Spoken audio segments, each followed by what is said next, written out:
America వలసదారుల కష్టంతో కలలతో నిర్మించిన ఓ సౌధం మానవ జాతి చరిత్రలో అతిపెద్ద సక్సెస్. అలాంటి అగ్రరాజ్యం 250వ స్వాతంత్ర దినోత్సవ వేడుకల్లో మునిగి తేలుతోంది. వలస దేశంగా మొదలైన అమెరికా ప్రస్థానం ప్రపంచాన్ని శాసించే స్థాయికి ఎలా చేరింది? అగ్రరాజ్యంగా ఎలా మారింది? ప్రపంచానికి పెద్దన్నలా ఎలా ఎదిగింది? చరిత్ర ఏం చెప్తోంది? అసలు అమెరికా అనే దేశం ఎందుకు గ్రేట్? 2.5 శతాబ్దాల స్వాతంత్ర ప్రస్థానంలో అగ్రరాజ్యం సాధించింది ఏంటి? ప్రపంచానికి ఇచ్చే సందేశం ఏంటి? 250వ స్వాతంత్ర్య వేడుకల్లో అమెరికా అద్భుత రేంజ్ లో సెలబ్రేషన్. అమెరికా చరిత్ర చెప్తున్న పాఠాలు ఏంటి?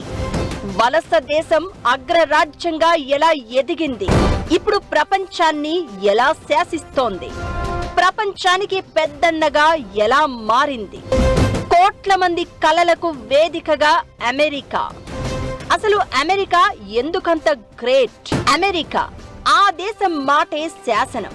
అగ్రరాజ్యం చరిత్ర, ప్రయాణం, ప్రస్థానం, ఎదుగుదల అన్నీ అద్భుతమే.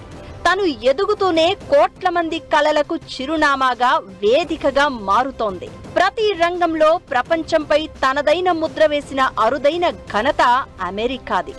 250 సంవత్సరాల స్వాతంత్ర్యం సందర్భంగా ఆ దేశం ప్రత్యేకమైన వేడుకలను నిర్వహిస్తోంది. దేశవ్యాప్తంగా వివిధ నగరాలలో జరిగే ఈ కార్యక్రమాలు అమెరికా చరిత్రను, జాతీయ ఐక్యతను ప్రదర్శించడానికి ట్రంప్ ప్రభుత్వం చేసిన ప్రయత్నాలను ప్రతిబింబిస్తున్నాయి. దీనికోసం కాంగ్రెస్ $150 మిలియన్ ఫెడరల్ నిధులను ఆమోదించింది. ట్రంప్ అధ్యక్షతన ఏర్పడిన ఫ్రీడమ్ 250 అనే పబ్లిక్ ప్రైవేట్ ఇనిషియేటివ్ ఈ వేడుకలకు మరిన్ని నిధులు సమకూర్చింది. అయితే 250వ స్వాతంత్ర్య వేడుకలకు సిద్ధమవుతున్న వేళ అమెరికా చరిత్ర, ప్రస్థానం ప్రపంచానికి కొత్త పాఠాలు నేర్పుతోంది.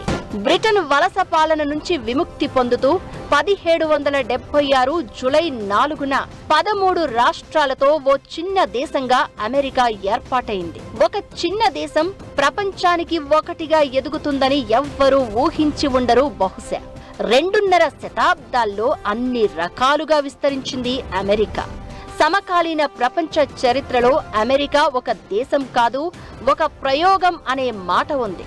ఇది ఒక జాతి నిర్మించిన దేశం కాదు, ప్రపంచంలోని జాతులన్నీ కలిసి నిర్మించిన దేశం. ప్రపంచం నలుమూలల నుంచి వలస వచ్చిన జనాలు, భాషలు, మతాలు, సంస్కృతులు కలిసి రూపుదిద్దుకున్న సామాజిక ప్రయోగం. ఎక్కడెక్కడి నుంచో వచ్చిన వారి కలలు అక్కడ పరిశ్రమలుగా మారాయి. ఆ పరిశ్రమలు సంపదను పెంచాయి.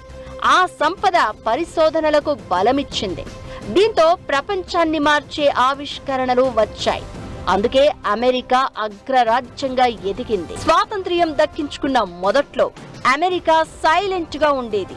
ఎలాంటి అంతర్జాతీయ వ్యవహారాల్లో వేలు పెట్టేది కాదు. కనీసం ఆర్థికాభివృద్ధితో పాటు భూభాగ విస్తరణపైనే దృష్టి పెట్టింది. కొనుగోళ్లు, చర్చలు, యుద్ధాల లాంటి మార్గాలతో 1783 నుంచి 1853 మధ్య అమెరికా తన భూభాగాన్ని 3 కంటే ఎక్కువగా పెంచుకుంది. అయితే 1898 నుంచి 1945 మధ్య జరిగిన 3 యుద్ధాలు అమెరికా చరిత్రను మలుపు తిప్పాయి. ఇక మొదటి ప్రపంచ యుద్ధం 1914లోనే మొదలైన 3 ఏళ్ల వరకు అమెరికా దూరంగానే ఉంది. ఆ తర్వాత పరిణామాలతో 1917 ఏప్రిల్ 6న యుద్ధంలోకి ఎంటర్ అయింది. తర్వాత శాంతి చర్చల్లోనూ కీలక పాత్ర పోషించింది. యుద్ధం కారణంగా యూరప్ అస్తవ్యస్తం కావడంతో పరిస్థితులను అనుకూలంగా మార్చుకుంది. ప్రపంచ పెద్దన్నగా మారేందుకు ప్రయత్నించింది. ఇక రెండో ప్రపంచ యుద్ధం ముగిసేసరికి అమెరికా విజేతగా, అంతర్జాతీయ అగ్రశక్తిగా అవతరించింది. 1939, 1945 మధ్య పశ్చిమ యూరప్ దేశాల ఆర్థిక వ్యవస్థలు సుమారు 18% తగ్గిపోయాయి. జపాన్ ఆర్థిక వ్యవస్థ సగానికి పడిపోయింది. అయితే అమెరికా ఆర్థిక వ్యవస్థ మాత్రం దాదాపు రెట్టింపైంది. ఆర్థికంగా తిరుగులేని శక్తిగా ఎదగడంతో రెండో ప్రపంచ యుద్ధం తర్వాత పశ్చిమార్ధగోళానికి అమెరికా పరిమితం కాలేదు. పెద్దన్న పాత్ర పోషిస్తూ యూరప్ గా అండగా నిలిచింది. జపాన్ పునర్నిర్మాణానికి ముందుకొచ్చింది. ఇక అంతర్జాతీయ అంశాలపై పలు ప్రపంచ స్థాయి సంస్థల ఏర్పాటును అమెరికా ముందుండి చూసుకుంది. ఐక్యరాజ్య సమితి, ప్రపంచ బ్యాంక్, అంతర్జాతీయ ద్రవ్యనిధి లాంటివి ఇందులో భాగమే. అయితే అమెరికా అంటే అవకాశాల గని మాత్రమే కాదు, హెచ్చరించే ఊబి లాంటిదనేది కొందరి వాదన. ప్రపంచ మేధస్సును ఆహ్వానించేది, జాతి వివక్షతో పోరాడుతుంది అమెరికానే. అత్యంత సంపన్న దేశంలో అపారమైన ధనిక పేద అంతరం కనిపిస్తూ ఉంటుంది. శక్తిమంతమైన దేశంలో భద్రత మాత్రం కరవే. అమెరికా వెళ్ళాలి, ఎదగాలని డాలర్ డ్రీమ్స్ కంటున్న వాళ్ళు ఎందరో. ఎక్కడో ఉంటూ తమ కలను సాకారం చేసుకునేందుకు అమెరికా వైపు చూసే వాళ్ళు కోట్ల మంది. ప్రపంచవ్యాప్తంగా ఇన్ని దేశాలు ఉన్నా యువత ఇష్టపడేది, కష్టపడేది అమెరికా కోసమే. యుఎస్ ఎందుకు అంత స్పెషల్? కలలకు వేదికలా ఎలా మారుతోంది? కలలు కనాలి, సాకారం చేసుకోవాలి. ఆ కల సాకారం కావాలంటే సరైన వేదిక కావాలి. అదే అమెరికా. యువతీ యువకులకు అదో డ్రీమ్ ల్యాండ్. అక్కడ కెరియర్ ఇష్టపడేవాళ్లు, వెళ్లేందుకు కష్టపడేవాళ్లు కోట్ల మంది ఉన్నారు. తెలుగు వారికి, భారతీయులకే కాదు, ప్రపంచవ్యాప్తంగా పెద్ద సంఖ్యలో అందరినీ ఈజీగా అట్రాక్ట్ చేసే దేశం అమెరికా. చదువు, ఉద్యోగం, వ్యాపారం ఏదైనా సరే ఫస్ట్ ఆలోచన అమెరికానే.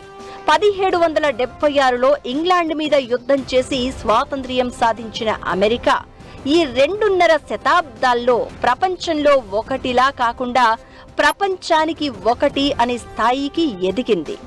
యువతకు ఓ కలగా మారింది.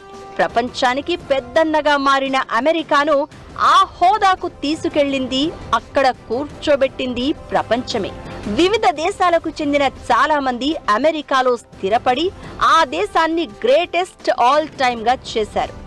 దేశం ఏదైనా, జాతి ఏదైనా అందరినీ అక్కున చేర్చుకుంది, అవకాశాలు కల్పించింది, అన్ని రకాలుగా ఎదిగింది.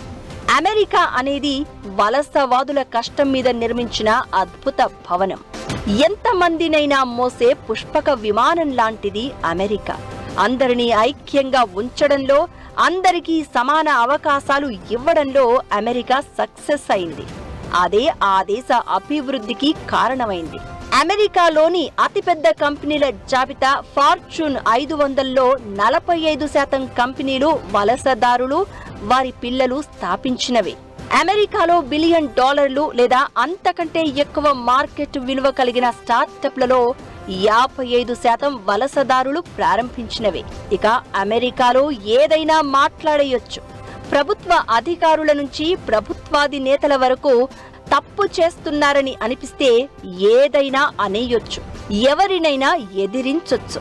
అమెరికా రాజ్యాంగం అలాంటి అవకాశాలు ఇచ్చింది. ఇలాంటి స్వేచ్ఛ ఏ దేశంలో ఉంటుంది మరి? ఉద్యోగ, ఉపాధి అవకాశాలు కల్పించడంలో అమెరికా తర్వాతే ఏ దేశమైనా.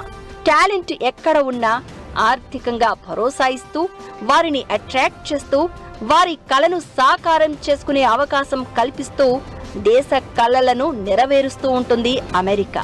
అదే అమెరికాను ప్రత్యేకంగా గొప్పగా నిలుపుతోంది. అవకాశాలు సృష్టించుకోవడంలో, కల్పించుకోవడంలో, ప్రపంచానికి పాఠాలు నేర్పించడంలో అమెరికా ఎప్పుడూ గొప్పే.